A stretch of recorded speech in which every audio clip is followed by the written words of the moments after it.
係院人繁花里 Emily，我係 Amy。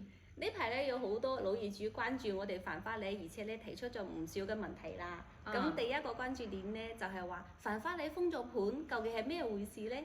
其實係咁樣嘅，我哋3期咧而家已經賣晒啦，咁4期咧仲未開始賣，所以而家項目咧係一個冇貨嘅狀態。係。仲有咩問題啊？仲講到咧繁花里售樓部咧黑麻麻嘅冇晒人，咁、究竟我哋嘅銷售人員去咗邊呢？其實係咁樣嘅，我哋啱先講咗係而家係冇貨賣嘅狀態啊嘛。咁我哋遠洋集團咧就唔單止繁花里一個項目啦，咁喺中山其他項目都有而家賣緊嘅。係。咁所以我哋嘅銷售同事咧就去幫手。咁、後期我哋項目重新開盤之後咧，就會調佢哋翻嚟嘅。OK，咁而且咧，我哋除繁花里呢一度咧，其實售樓部咧都係繼續有開門營業嘅，有做緊服務。係，我哋兩個咧就係留低做啲業主服務嘅，好似業主攞合同啊、攞房產證啊，或者後期想辦一啲業主活動啊，都可以揾翻我哋嘅。冇錯啦，我哋2樓嘅業主活動中心都係為業主開放嘅。係，冇錯。係。仲有一個關注點咧，就係話我哋54、55棟呢兩棟樓咧，其實就依家咧施工進度同埋佢嘅收樓日期究竟係點樣嘅咧？可能有啲業主係擔心54、55棟收唔到樓，大家絕對放心啦。我哋咧會喺合同嘅收樓日期之前咧交俾大家。咁至於54、55棟嘅工程進度嘅話咧，講再多都冇用。我哋帶大家一齊去睇睇好嗎？ OK，咁 let's go。而家我哋就嚟到55棟嘅20樓呢上邊啦。其實可以睇得到呢個環境，大廳咧已經全部做好晒。咁入邊咧，我哋工人係做緊一啲收尾嘅動作。我哋依家咧係可以入到嚟另一嘅單位嚟望一望啦。呢啲公共部分咧就已經全部做齊晒。依家剩低嘅就係一啲驗收嘅細節。入到嚟呢個房間咧，大門口都裝好啦，智能門鎖都全部裝好晒。咁入邊其實基本上都真係收尾工作㗎啦，因為可以睇得到入邊嘅就連抽油煙機都已經裝好晒，爐灶咧仲未有擺出嚟啫。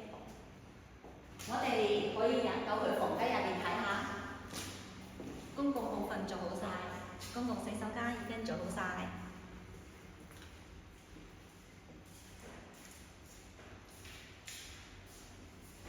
入邊嘅房間、地板、牆同埋所有嘅門都已經裝好晒㗎啦。係啦，所以咧大家就唔需要擔心呢個收樓時間嘅。我哋嘅收樓時間咧會隨2026年1月11號前，即係按照我哋嘅合同時間呢個約定嘅時間之前嚟收樓嘅。可以睇到我哋裝修師傅而家都施緊工，並未全面嘅停工。我哋依家到咗54棟嘅實樓，呢個樓層咧係我哋隨意挑揀嘅嚇。咁依家可以入到去參觀下我哋嘅施工嘅進度啦。好，咁而家我哋睇到大門門鎖全部安裝好啦。咁大廳嘅大地窗都裝好啦。係。同埋我哋廚房咧都已經櫥櫃呢啲都裝好晒，仲爭一個爐灶。3個房間都已經完成施工啦。我哋再睇下洗手間裝好晒，房間3個房間都已經全部完工。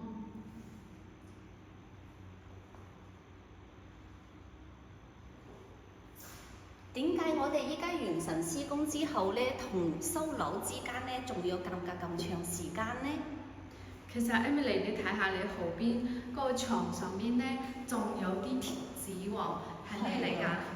我哋可以睇下好多細節啲嘅部分嚇，譬如話呢度，佢係一個好細嘅一個瑕疵嘅位置啦。仲有呢度牆身上邊咧有少少劃痕啦，呢啲係工程經過咗呢啲綜合檢測之後咧，係需要重新再整改嘅一部分啦。其實好細個啫，可能有啲業主可能自己都未必睇得到，但係我哋工程嘅話咧，都會提前檢查，然之後重新整改，再交俾業主。冇錯冇錯，所以呢段時間其實雖然整好晒，但係未有收樓呢段時間咧係有好多嘢做嘅。所以大家可以放心，對我哋嘅質量都可以放心啦。冇錯。